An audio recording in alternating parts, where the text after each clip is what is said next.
जय गुरु जी, शुक्राना गुरु जी, अनंतम अनंतम शुक्राना, पल पल का शुक्राना, हर पल का शुक्राना, श्वास श्वास शुक्राना, सिमन सिमन शुक्राना। गुरु जी के श्री चरणों में उनकी बेटी प्रभा का प्रणाम और आप सभी इस प्यारी प्यारी साथ संगत जी को जय गुरु जी। ओम नमः शिवाय, शिव जी सदा सहाय। ओम नमः शिवाय, गुरु जी सदा सहाय। गुरु जी के श्री चरणों में हम सभी लाडलों के लिए कलेक्टिव अरदास। हम लोग सब हंसते रहें, बसते रहें, खुश रहें, निहाल रहें, तंदुरुस्त रहें, चढ़ती कला विच रहें। गुरु जी के हुक्मनामे, उनके दिए हुए वचनों, उनके सिखाए हुए सभी जो उनके नियम हैं उन पर चलने की समर्थता गुरु महाराज जी हमें बख्शे और हम गुरु जी की महाराज जी की पॉजिटिविटी में रहें और सब में ब्लेसिंग स्प्रेड करें और गुरु महाराज जी हर किसी को खुश रखें। इसी के साथ एक बहुत सुंदर सा सत्संग हुआ मेरे साथ, मैं आप लोगों के साथ शेयर करना चाहती हूँ। मैं जब कभी गुरु जी की उस्तत में बैठती हूँ और एक टेम्परेरी गुरु जी की गद्दी, गुरु जी तो मेरे घर में विराजमान है ही हैं साक्षात, नो डाउट, बेअंत शुक्राने मेरे मेरे प्यारे प्यारे गुरु महाराज जी के। बट जब उनकी सुबेरे मैं कंबल बिछा के एक टेम्परेरी गद्दी लगाती हूँ, which was my desire, big desire आने वाले समय में गुरु महाराज जी उसे पूरा करे कि मैं चाहती हूँ कि गुरु जी के अपने घर में एक परमानेंट गद्दी में लगा पाऊँ गुरु महाराज जी के लिए, उनकी सेवा अपने पूरे हृदय से पूरा परिवार कर पाए। बट अभी कुछ चीज़ें हैं जो गुरु महाराज जी कह रहे हैं अभी ठीक होने दे, एंड डेफिनेटली मैं तुझे ये चीज़ बख्शूंगा कि तू आगे जाके जो तेरी मन की ये तमन्ना ये पूरी होएगी। बट अभी उसमें थोड़ा सा समय है, शांति से निकाल लो, सिमरन में निकाल लो। तो गुरु महाराज जी के वचन है। हाँ, एक चीज़ थोड़ा सा जो हम सबके बीच में, मैं अपने आप को भी देखिए साथ में लेके चलती हूँ, आप ये मत सोचिए मैं सिर्फ आप लोगों को बता रही हूँ कुछ। मेरा कहने का मतलब ये है कि हम लोगों को क्या करना है। देखिए हम गुरु जी को मानते तो हैं, पर हम गुरु जी के बताए हुए वचनों पे ना चलते नहीं। जो गुरु महाराज जी हमें कहते हैं ना, हम उसको ना थोड़ा कहीं न कहीं अवॉइड करके अपनी चालाकियाँ उसमें डाल ही देते हैं। तो वो चालाकियाँ हमें बिल्कुल भी नहीं डालनी है, बिकॉज़ गुरु महाराज जी, आप ये मत सोचिए कि फिज़िकल टाइम पे थे तो तभी उन्हें सब कुछ पता था। उन्होंने चोला छोड़ा ही सिर्फ़ इसलिए कि because he really wanted to stay with each and every of his संगत, ठीक है, होल हार्टेडली एंड एंटायरली। तो आप इस चीज़ को यकीन मानिए, अपने मन को बार बार समझा लीजिए कि यदि आपके घर में एक छोटा सा भी गुरु महाराज जी का स्वरूप है ना, चाहे वो पेंडल रूप में है, चाहे वो चरण स्वरूप में है, चाहे वो खुद बड़े स्वरूप में है, बड़ा छोटा कुछ नहीं है, गुरु जी अपने हर स्वरूप में विराजमान है। एंड ही इज़ त्रिकालदर्शी, उनको पास्ट प्रेजेंट फ्यूचर, इवन उनको नेक्स्ट मोमेंट में जो हमने थॉट अभी सोचा भी नहीं है, जो हम सोचेंगे, हमने सोचा नहीं है, उन थॉट के बारे में भी उनको पता है, क्योंकि इससे जुड़ा हुआ एक्सपीरियंस मेरे अभी कुछ ही दिन पहले हुआ है। ठीक है, I was talking with someone of my aunty ji friend and next Guru ji का, मैं करते करते आदत है मेरी कि मैं चेक करती हूँ गुरु महाराज जी का एकदम ऑन स्क्रीन कुछ नोटिफिकेशन आ जाता है, तो that is always a message from गुरु साहब जो मेरे जीवन में चल रहा होता है, या वो मुझे मना कर देते हैं अभी ये मत बोल, अभी ये मत कर, तो वो साथ साथ चलता रहता है। गुरु महाराज, वो कृपा होती है आपकी जब आप नित्यनेम संभालते हैं और गुरु जी के सिमरन से जुड़े रहते हैं, गुरु जी से जुड़े रहते हैं, मंत्र जाप करते रहते हैं। ठीक है, तो ये देखने की ताकत और ये फिर लीला गुरु महाराज जी सबके साथ करते हैं, जो इस चीज़ को संभालता है। आपको पल प्रतिपल उनके प्रोटोकॉल्स आते रहेंगे। तो I was talking with that lady and एकदम मेरे को नोटिफिकेशन आया है कि यहीं ये ऐसे है, तू बोलने वाली, ये मत करना।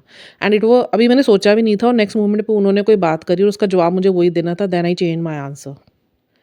तो ये तो पहला सत्संग है गुरु महाराज जी का, और ये it was not first time कि इट हैपेंड विद मी। मतलब लॉट्स ऑफ टाइम, मतलब सिंस लॉन्ग। मैं अपने आप को बहुत ब्लेस मानती हूँ उस चीज़ के लिए कि गुरु महाराज जी के बेअंत मेरे ऊपर इतनी कृपा दृष्टि बरसी हुई है मेरे परिवार पे, कि मुझे तो स्पेशली अब गुरु महाराज जी का कुछ ऐसे प्रोटोकॉल्स आ ही जाते हैं, तो जहाँ मुझे जुबान रोकनी होती है मैं ज़रूर रोकती हूँ। कमियाँ मेरे अंदर भी, कभी कभी चीज़ों को ना समझते हुए भी मैं कर जाती हूँ, तो वो समझ नहीं पाती हूँ, तो वो मैं कर देती हूँ। बाद में फिर गुरु महाराज जी समझाते हैं, फिर या चाहे वो टेलीपैथिकली समझाएं, चाहे उनके मैसेज आएँ, चाहे वो किसी वीडियो के थ्रू समझाएं, किसी सत्संग के वीडियो के थ्रू समझाएं, बट डेफिनेटली वो आपकी हर एक एक्टिविटी पर नज़र रखे हुए हैं। And what action you are going to take another moment, उनको वो भी पता है, आने वाला भविष्य पता है। अगर उन्होंने कहा है, आपको किसी तरीके की ब्लेसिंग दी है, कल्याण कितना बोला, या तेरे साथ मैं ऐसे करूँगा, तुझे मैं यहाँ पे लाके रखूँगा, तेरे साथ, सबके अलग अलग ब्लेसिंग्स हैं, तो आप उस चीज़ को किसी के साथ शेयर मत कीजिए। और वो होना ही है, टाइम लगेगा, क्योंकि बहुत सारी चीज़ें उन्हें रेगुलेट करनी पड़ती हैं और जो हमें दिखती नहीं है, हम लोग होपलेस हो जाते हैं। अभी कल मेरे साथ भी थोड़े दिन से ऐसे ही हो रहा था, एनर्जीज़ बहुत मेरी अप डाउन हो रही थी, बिकॉज़ बहुत सारे लोगों से बात करनी पड़ती है। और क्या होता है कि जब आप किसी इष्ट देव से जुड़े हुए होते हैं ना, और आप उनकी उस तत्व में होते हैं ना, तो आपके जो अंदर की चीज़ें चेंज हो रही होती है ना। जब आप अध्यात्म में बहुत ज़्यादा डीप लेवल में जाते हैं ना, तो फिर लोगों के साथ आपका ना बात करने का मन इतना ज़्यादा करता नहीं है, क्योंकि वो क्या होता है कि लोग अपने नेगेटिव कामिक्स में होते हैं ना, तो वो कुछ भी उनको तो नहीं पता हमें क्या बात करनी है, क्या नहीं करनी है। वो चुगलियाँ भी कर रहे हैं, वो निंदा भी कर रहे हैं, सुननी पड़ जाती है। कोई किसी किसी का दुख, कोई अपना दुख सुना देता है तो गुरु महाराज जी कहते हैं कभी किसी का दुख मत सुनो, कभी किसी की निंदा मत सुनो, कभी किसी का कष्ट मत सुनो, बिकॉज वो सारा चीज़ आपकी लाइफ में एकदम ऐड ऑन हो जाता है। कुछ ऐसा ही हुआ, बट गुरु महाराज जी के प्रोटेक्शन में हूँ। अब गुरु महाराज जी ने मुझे सेवा दी, और मेरी जो अपनी नेचर गुरु महाराज जी ने बनाई है कि कोई भी दुखी होता है और मैं उसको सुन लूँ तो फिर मेरे सामने से होता है कि मैं जाके उसे कंसोल करूँ। ये एक आत्मा की पुकार है, वो मैं नहीं रोक पाती। मैं गुरु महाराज जी से उस चीज़ के लिए क्षमा मांगती हूँ कि आप संभाल लो, कोई बात नहीं, मैं नहीं किसी को दुखी, कोई मेरे पास आएगा ना, I will not leave that person like that. मैं बात करूँगी उससे, उस चीज़ के लिए आप मेरे साथ रहना, कुछ भी है मुझे आप प्रोटेक्शन दो, कुछ भी दो, बट मैं I can't see people in pains, ठीक है। और दूसरी बात ये है कि आपको एक सत्संग बहुत बढ़िया शेयर करती हूँ मैं आपको। तो ये समझा लीजिए अपने दिल को कि गुरु महाराज जी जब फिजिकल फॉर्म में थे तब भी वो सबका कल्याण करते थे, आज भी गुरु महाराज जी उससे ज़्यादा कल्याण सबका कर रहे हैं। नई पुरानी संगत कोई नहीं, गुरु जी कहते हैं मेरे लिए सारी एक जैसी संगत है। तो अपने आप को ब्लेस फील करिए कि आप आज भी यही मान के चलिए फिजिकली वो हैं। फिजिकल क्या होता है कि बॉडी तो ही नहीं दिख रही है ना, और वो तो निरंकार है। हमारे गुरु ग्रंथ साहिब में क्या है, एक ओंकार, जो हमारे परमात्मा है ना, वो ना उनका आदि है, ना उनका अंत है, ना उनका आकार है, वो निराकार है, ठीक है। तब वो निरंकार बने, ठीक है। तो इस चीज़ का मलाल कभी नहीं करना है। मुझे भी रहता था बट अब नहीं होता। मैं भी बहुत रोई हूँ, मैं कल भी रोई हूँ। आप क्यों, मैं एक सत्संग सुनी कि फिजिकल टाइम का क्यों छोड़ गए, क्यों छोड़ गए। मैं कितनी देर रोती रही मुझे पता है। गुरु महाराज जी चुप कराते रहे मुझे, हर बार चुप कराते हैं कि तू मत रोया कर, मैं भी रोता हूँ, तू मत रोया कर, मैं भी रोता हूँ। तो मैं गुरु महाराज जी को बोलता हूँ आप मत रोया करो प्लीज़, मैं तो नहीं देख पाई आपको। हाँ, आपने मुझे ड्रीम दर्शन इतने सुंदर दिए, वो बहुत सुंदर आपने ड्रीम दर्शन दिए, वो मैं बयान नहीं कर सकती कि कितने साक्षात रूप में लोगों को ग्लिम्सेस दिखते हैं। मेरे को तो कितना 1 डेढ़ घंटे का वो ड्रीम भी नहीं था, चैनलिंग ड्रीम था जो गुरुजी दर्शन दे रहे थे, ड्रीम दर्शन थे वो, और इतने सुंदर स्पष्ट। उसके बाद गुरु महाराज जी ने बहुत कम दिए, मतलब मेरी क्रियाएँ निकाल रहे थे। आज ही मैं गुरु महाराज जी से कह रही थी, तो मैंने कहा कि कोई अपना सत्संग सुना रहे थे अंकल फिजिकल टाइम के, तो उनको ड्रीम में आके जैसे कंसोल किया। तो मैंने कहा गुरु महाराज जी आप मेरे ना शुरू में ड्रीम में आए और उन माँ काली के साथ, और आपने मेरे ब्लैक मैजिक काटे, और अभी भी ना जो मेरे को ड्रीम चैनलिंग आपकी होती है याद तो आप नहीं रहने देते, बट एक वो जो निशान से रह जाते हैं ना, इतना मुझे याद होता है कि बस मेरे को आप वो दिखा रहे होते हो बंदे जिन्होंने मेरे जीवन में जहर घोले हुए हैं, और बस मेरे आप इतने महीने हो गए ना, आप मेरे मतलब 1 साल से आप मेरे कष्ट ही काट रहे हो। आप ड्रीम में नहीं आते हो बट आप मेरे कष्ट काट रहे हो। फिर मुझे याद नहीं रहता वो ड्रीम, मुझे इतना याद रहता है कि हाँ गुरुजी ने काटा, सारे ब्लैक मैजिक ही काट रहे मेरे। इतने हुए ना मेरे ऊपर, मैं बता नहीं सकती आपको कैसे। गुरु महाराज जी भी कहते हैं इन्होंने तेरी सारी ज़िंदगी ख़राब कर रखी, और इन तेरे शरीर की जो समस्याएं ये तेरी नहीं थी, तूने तो बहुत स्वस्थ रहना था। इन लोगों ने पूरी तैयारी करके तेरे शरीर के एक एक अंग प्रति अंग में प्रोजेक्शंस डाल डाल के, बाधाएँ छोड़ छोड़ के तुझे तो मरने के लिए छोड़ दिया था। ऐसे लोग होते हैं, होते घर के ही हैं। कोई बात नहीं, सबको माफ़ करो, आगे चलो, बस रुको नहीं कहीं पे, अपनी यात्रा को पूर्ण कीजिए। एक सुंदर सा सत्संग सुनाती हूँ। तो मैं सवेरे गुरु महाराज जी को गद्दी पे बिठाया, मैं कहा आइए बैठिए, और मेरे दिमाग में पता नहीं क्या हुआ, एकदम रेड कलर का चोला मुझे लगा गुरु महाराज जी ने पहना है। ऐसे फील हुआ मुझे, मतलब मुझे दिखा नहीं, मुझे फील हुआ कि गुरु महाराज जी ने रेड कलर का ना चोला पहना हुआ है। मैंने बिठाया, मैंने कहा गुरुजी आज तक तुझे रेड कलर का चोला पहना हुआ, ब्राइट ग्लिटर वाला। तो फिर मैं बैठ गई अपना उस तत्व में। आप यकीन नहीं मानेंगे, उस दिन यूट्यूब खोल रही हूँ तो रेड चोले में ही गुरु महाराज जी के मैसेज आ रहे, कोई और सोशल मीडिया खोल रही हूँ तो वहाँ रेड कलर के ही चोलों में आ रहे। फिर मैं अपने शाम को वॉशिंग एरिया की तरफ गई, नहीं शाम को नहीं, सॉरी, मैं कल सवेरे अपने घर में झाड़ू मार रही थी, क्लीनिंग कर रही थी। तो मैं पीछे अपने वॉशिंग एरिया में गई, वहाँ रेड कलर का बलून, और गुरु जी महाराज जी का मैसेज क्या आया हुआ था, मैं ना तेरे घर में आऊँगा और तू मुझे ना पहचान लेगी।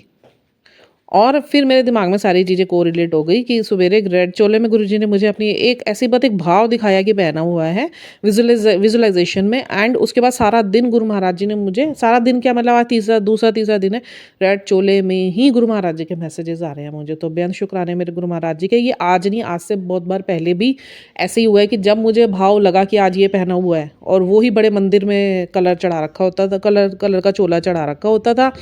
और जो मुझे गुरु महाराज जी सुबेरे अमृत वेला में डाल दिखाते थे ना, कि मैं विजुलाइज़ करती थी, कि एकदम विजुलाइज़ मैं नहीं करती थी, वो गुरुजी ही कहीं ना कहीं भाव डाल देते हैं कि इस तरह का, कभी ऑरेंज कभी ग्रीन। तो वो ही चोला बड़े मंदिर में उस दिन डाला होता था। मैं बड़ी हैरान हो जाती थी और बड़ा खुश होती थी मैं गुरु महाराज जी से। आज गुरु महाराज जी ने हुक्म दिया है मुझे ये वाला सत्संग अदा करने के लिए, और वो बलून रेड कलर का ही आप देखिए मैं ना गूज़बम्प हो रहे हैं अभी-भी बताते हुए।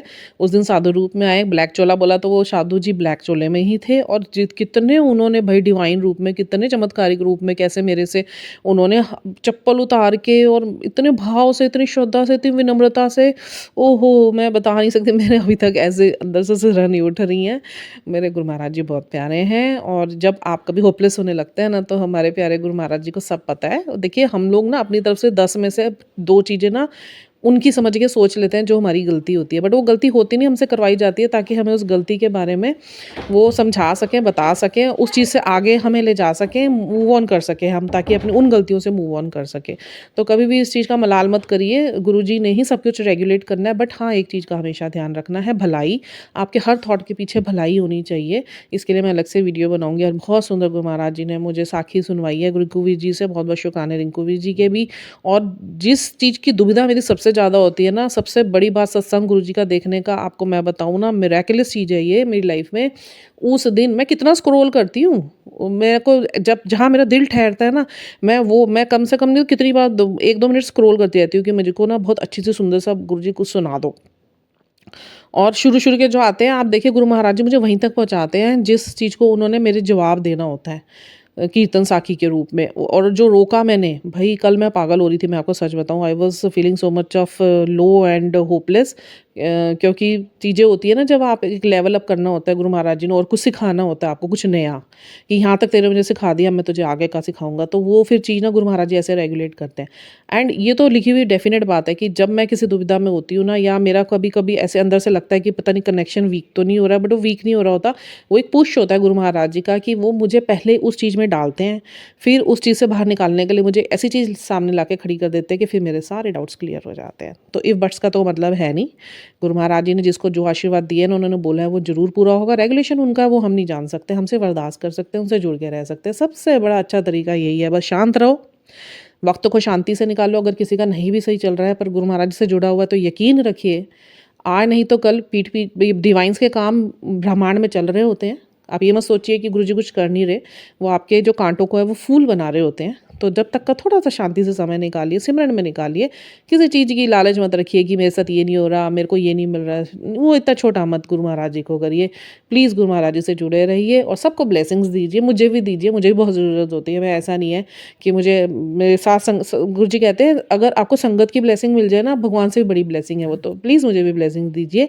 और हम सब ऐसे ही जुड़े रहें और आपस में प्रेम से रहें, गुरुजी के प्रेम में रहें। इसी के साथ सब लोग हँसते रहिए, बसते रहिए। जय गुरु जी।